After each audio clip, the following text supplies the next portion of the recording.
বিয়েতে মহারণা হিসাবে ওমরা হজের খরচ ধার্য করলে বিয়ে বা মহারণা বৈধ হবে কিনা?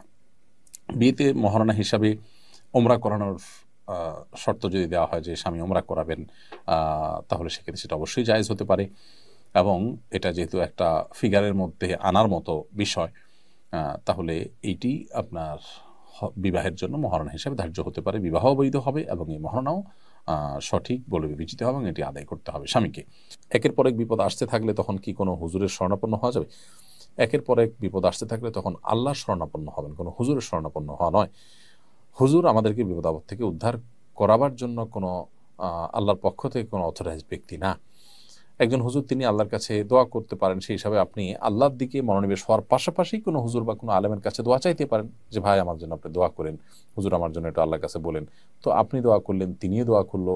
তিনি হয়তো একটু আমলদার মানুষ, হয়তো আল্লাহর প্রিয় বান্দা, সেই জায়গা থেকে এসে আশা থেকে সুধারণা থেকে তার কাছে আপনি দোয়া চাইতেই পারেন। কিন্তু এটাই একমাত্র করণীয় না, বা এটা মূল করণীয় না।